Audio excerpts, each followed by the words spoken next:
You are not alone in this universe. You have never been alone. There is a force, a presence, an infinite intelligence that is always with you, always guiding you, always loving you. And the moment you begin to recognize this truth, your entire life transforms. Everything changes when you understand that you are not just a physical being stumbling through life trying to figure it all out by yourself. You are a spiritual being having a human experience, and you have access to guidance that is far greater than anything your logical mind could ever produce. The question is not whether this guidance exists. The question is whether you are willing to listen. Are you willing to quiet the noise of your ego long enough to hear the whispers of your soul? Are you willing to trust in something you cannot see but can absolutely feel? Because that is what walking with God is all about. It is about trust. It is about faith. It is about surrendering your need to control everything and allowing yourself to be led by a force that knows exactly where you need to go. Now, I know what some of you might be thinking. You might be saying, but I have tried to connect with God. I have prayed, I have meditated, and I still feel lost. I still feel alone. And I want to tell you something right now that might shift everything for you. The reason you are not hearing the guidance is not because it is not there. It is because you are listening with the wrong part of yourself. You are listening with your mind when you should be listening with your heart. You are looking for answers in the noise when you should be looking for them in the silence. Let me share with you 5 ways that you can genuinely connect with spiritual guidance and begin walking with God in your daily life. These are not complicated practices. They do not require you to be a monk or a priest or someone who has studied Scripture for decades. These are simple, practical ways that anyone can use to open themselves up to the prophetic, divine presence that is always available to us. The first way to receive spiritual guidance is to learn to be still. This sounds so simple, but it is one of the hardest things for most people to do. We live in a world that glorifies busyness. We are always doing something, always moving, always consuming information, always distracted. We check our phones every few minutes. We fill every moment with noise, with music, with television, with something. We are terrified of silence because when we are silent, we have to face ourselves. We have to face our thoughts, our fears, our doubts. But here is the truth. God speaks in the silence. When you are constantly busy, constantly distracted, constantly filling your mind with external noise, you are blocking the channel through which guidance comes. Think of it like trying to hear a quiet voice in a crowded stadium. It is impossible. The voice is there, but you cannot hear it because there is too much noise around you. The same thing happens in your life. The guidance is always there, but you cannot hear it because you have surrounded yourself with so much mental noise that the quiet voice of your soul gets drowned out. So the first practice is to create moments of stillness in your day. It does not have to be hours. Start with just 5 minutes. Sit quietly. Do not try to force anything. Do not try to make something happen. Just sit and breathe and be present. You will notice that your mind will race at first. Thoughts will come rushing in. Let them. Do not fight them. Just observe them and let them pass like clouds in the sky. And in those spaces between the thoughts, in those moments of quiet, you will begin to feel something. You will begin to sense a presence. You will begin to hear the guidance. This is not about emptying your mind completely. That is a myth. The mind will always have thoughts. But when you practice stillness regularly, you create space for the divine to enter. You create an opening. And that opening is where the guidance comes through. You might suddenly get an insight about a problem you have been struggling with. You might feel a sense of peace about a decision you need to make. You might get a clear direction about what step to take next. This is not your ego talking. This is something deeper, something wiser, something that comes from a place beyond your limited human understanding. The second way to receive spiritual guidance is to pay attention to the signs that are all around you. God is always communicating with us, but most of the time we are too busy or too skeptical to notice. Have you ever thought of someone you have not spoken to in years, and then suddenly they call you that same day? Have you ever needed an answer to a question and then you opened a book to a random page and the answer was right there? Have you ever been struggling with a decision and then you heard a song on the radio or saw a billboard or overheard a conversation that gave you exactly the clarity you needed? These are not coincidences. There is no such thing as coincidence when you are walking with God. Everything is orchestrated. Everything is connected. The universe is constantly arranging circumstances, people, and events to guide you toward your highest good. But you have to be awake enough to see it. You have to be present enough to recognize it. Most people dismiss these signs as random chance. They say, "Oh, that was just a coincidence," or "that was just my imagination." But when you start paying attention, when you start looking for the guidance, you will see that these signs are everywhere. And they are not subtle. They are obvious. They are clear. God does not whisper when you are listening. God shouts through synchronicity, through patterns, through repeated messages that show up in different forms until you finally get it. The key is to ask for guidance and then watch for the signs. Do not try to control how the answer comes. Do not say, "God, I need an answer, and it has to come in this specific way," because when you do that, you limit how the guidance can reach you. Instead, ask your question and then release it. Say, "I am open to receiving guidance in whatever form it needs to come," and then pay attention. Be aware, be present. Notice what shows up. Maybe you will open your email and there will be a message from someone offering you exactly what you need. Maybe you will go to a coffee shop and strike up a conversation with a stranger who gives you the exact advice you have been seeking. Maybe you will turn on the television and a documentary will be playing that answers your question. The guidance is always there. You just have to be willing to see it. The third way to receive spiritual guidance is to trust your intuition. Your intuition is not some mystical, magical thing that only special people have access to. Everyone has intuition. It is that quiet inner knowing that tells you when something is right or wrong. It is that gut feeling that warns you about a person or a situation.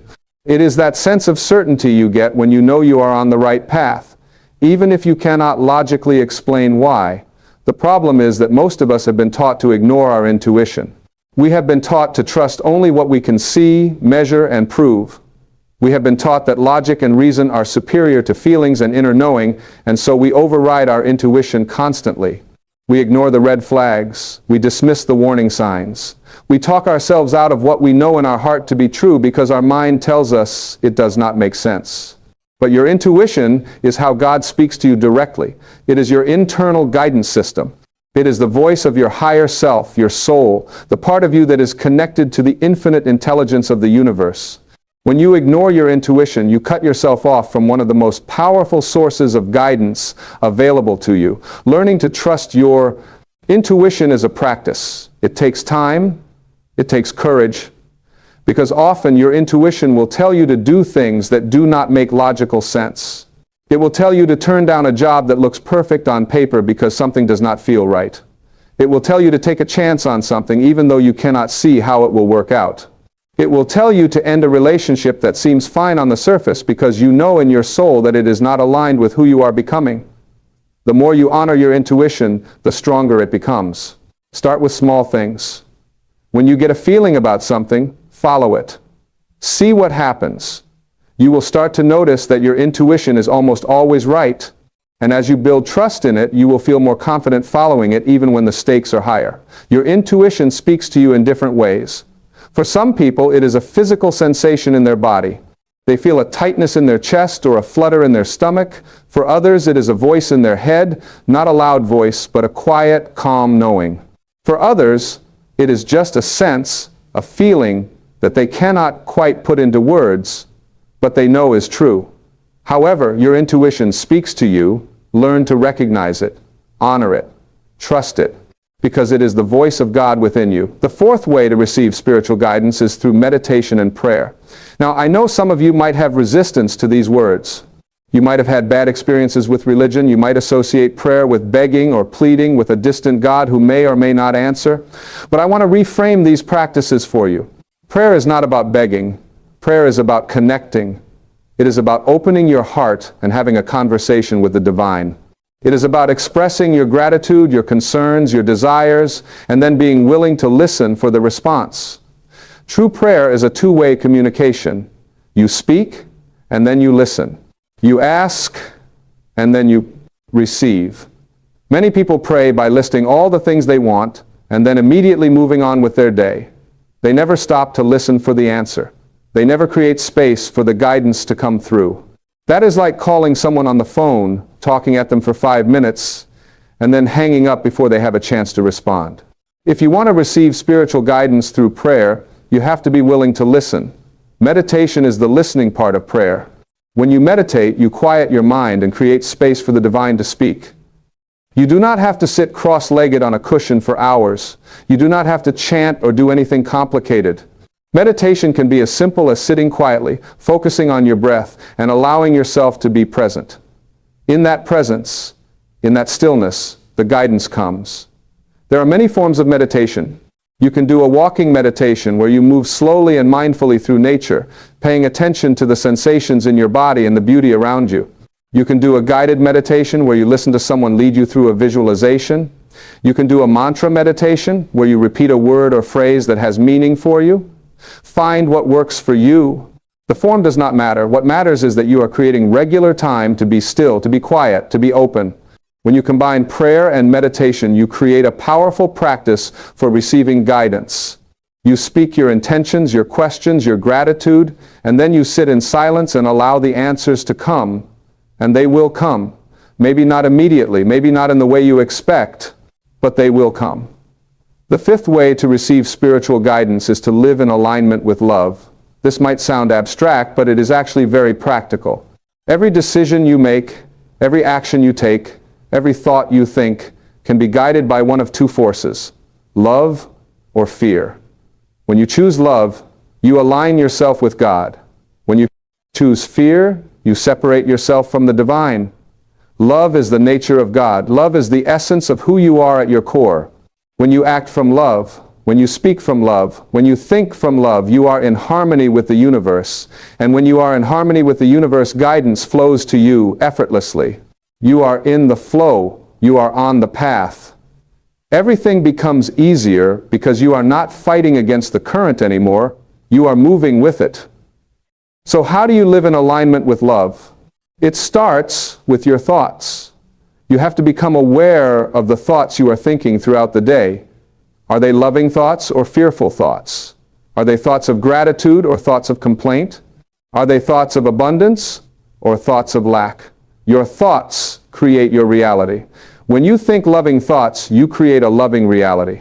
When you think fearful thoughts, you create a fearful reality. This does not mean you have to be positive all the time or pretend that everything is perfect. It means you choose to see the world through the lens of love rather than the lens of fear. When something challenging happens, instead of immediately going into panic or worry, you can ask yourself, how can I respond to this from a place of love? What would love do in this situation? Living in alignment with love also means treating yourself and others with kindness and compassion. It means forgiving instead of holding grudges. It means being generous instead of stingy. It means being honest instead of deceptive. It means being grateful instead of entitled. Every choice you make either moves you closer to love or closer to fear. And the more you choose love, the more you feel the presence of God in your life. When you are living from love, you do not need to force things to happen. You do not need to manipulate or control. You simply set your intention, take inspired action, and trust that the universe will handle the details.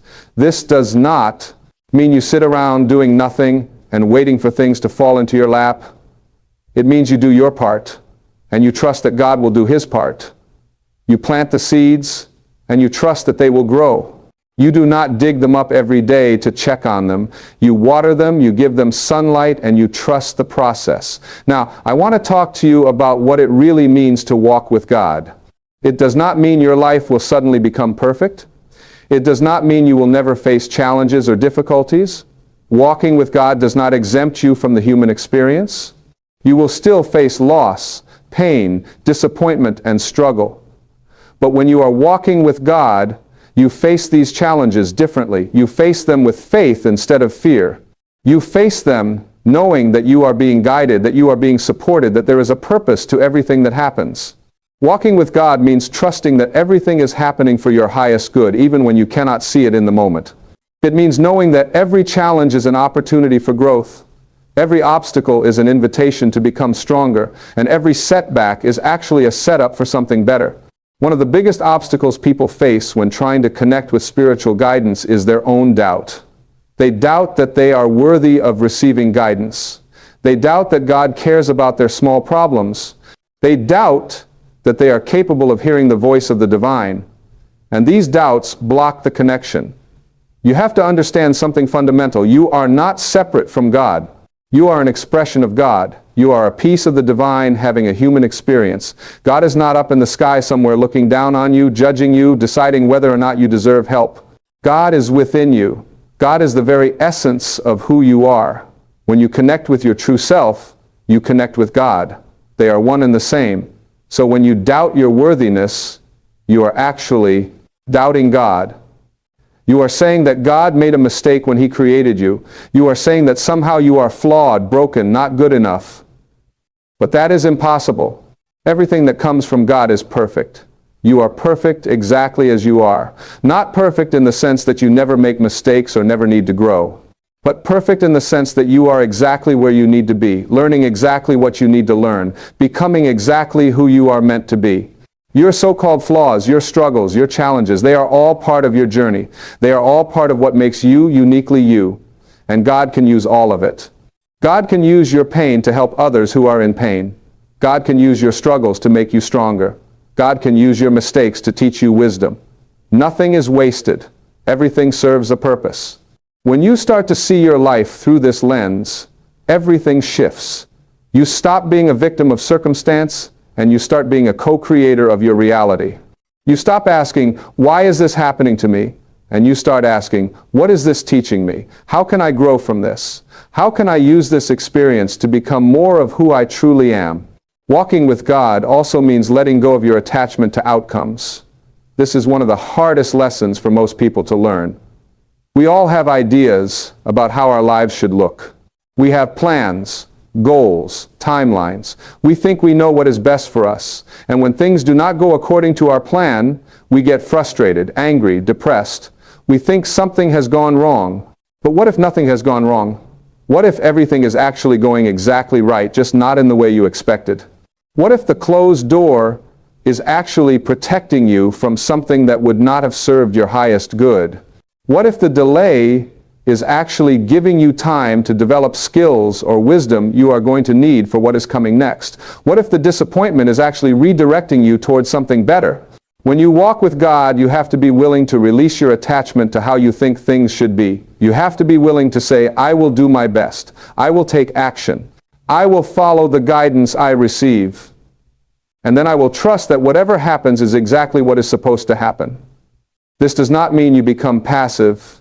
It means you become peaceful. You stop fighting against reality. You stop trying to force things that are not meant to be. You flow with life instead of against it. This level of surrender requires tremendous faith. It requires you to trust in something you cannot see. It requires you to believe that you are being taken care of even when circumstances suggest otherwise. But this is what walking with God is all about. It is about faith. It is about trust. It is about knowing that you are never alone, never abandoned, never forgotten. There are going to be times when you feel disconnected from your guidance. There are going to be times when the voice seems quiet, when the signs seem to disappear, when you feel like you are wandering in the dark. These times are not evidence that God has abandoned you. These are the times when you are being asked to strengthen your faith. These are the times when you are being asked to trust, even when you cannot see the path ahead. Think of it like learning to walk. When a child is learning to walk, the parent holds their hand at first. But eventually, the parent has to let go so the child can learn to walk on their own. When the parent lets go, it does not mean they have stopped caring. It does not mean they have abandoned the child. They are right there, watching, ready to catch them if they fall. But they let go because they know the child needs to develop their own strength, their own balance, their own confidence. The same thing happens in your spiritual life. There are times when the guidance is so clear, so obvious that you cannot miss it. And there are times when it seems to pull back, when you are asked to take steps without being able to see the entire path. These are the times when you are developing your spiritual muscles. These are the times when you are learning to trust yourself, to trust your inner knowing, to trust that you are connected to something greater even when you cannot feel it as strongly. During these times, do not panic. Do not think you have done something wrong. Do not think you have lost your connection.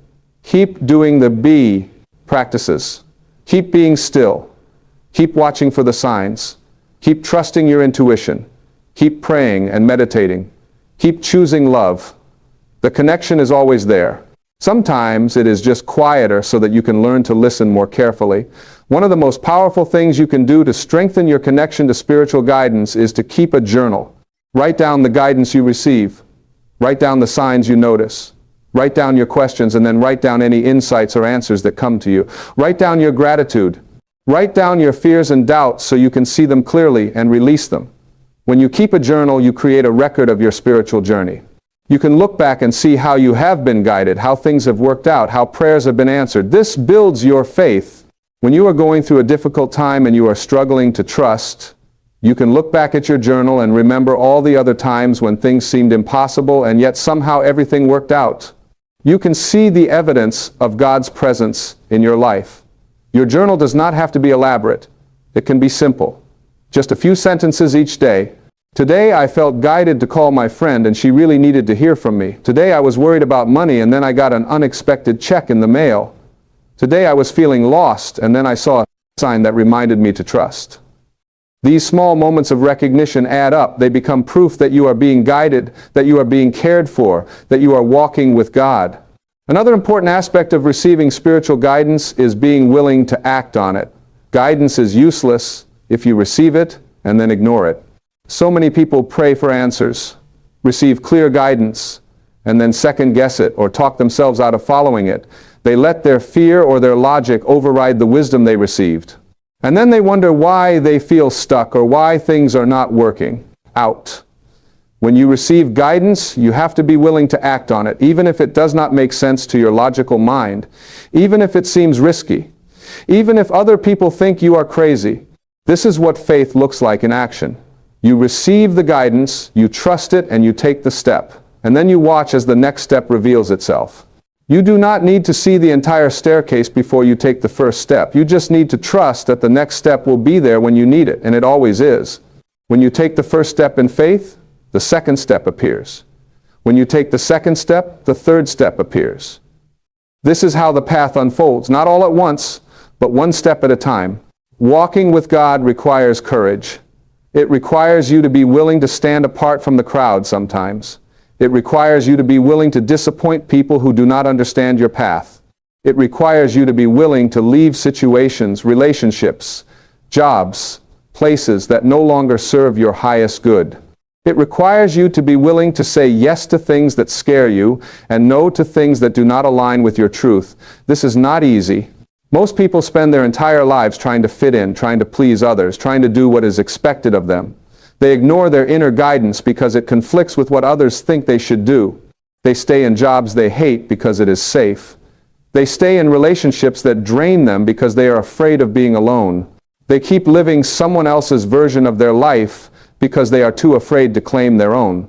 But when you start walking with God, you cannot do that anymore. You cannot ignore your truth. You cannot play small. You cannot hide your light. You are called to step into your full potential, to live your purpose, to be fully yourself. And that requires you to let go of the need for approval from others. It requires you to trust your inner guidance more than you trust the opinions of the people around you. This does not mean you become arrogant or dismissive of others. It means you honor yourself. It means you respect your own path. It means you understand that what is right for someone else may not be right for you, and what is right for you may not be right for someone else. And that is okay. We are all on different journeys. We are all learning different lessons. We are all being guided in different directions. Your job is not to judge anyone else's path. Your job is to walk your own path with integrity, with love, with faith. When you do that, you give others permission to do the same. You become a light for others who are trying to find their way. You become living proof that it is possible to trust in something greater, to follow your inner guidance, to live a life that is aligned with your highest truth. As you continue on this path, as you practice these 5 ways of connecting with spiritual guidance, you will notice something beautiful happening. You will start to feel more peaceful. You will start to feel more confident. You will start to feel more connected to yourself and to others and to the divine. You will start to see miracles in your everyday life. Not big, dramatic miracles necessarily, but small, beautiful synchronicities that remind you that you are being guided, that you are being loved, that you are never alone. You will start to trust yourself more. You will start to trust life more. You will stop trying to control everything, and you will start to flow with the natural rhythm of the universe. You will find that the things you need come to you at exactly the right time. The people you need to meet show up exactly when you need them. The resources you need become available exactly when you need them. This is what it means to walk with God. This is what it means to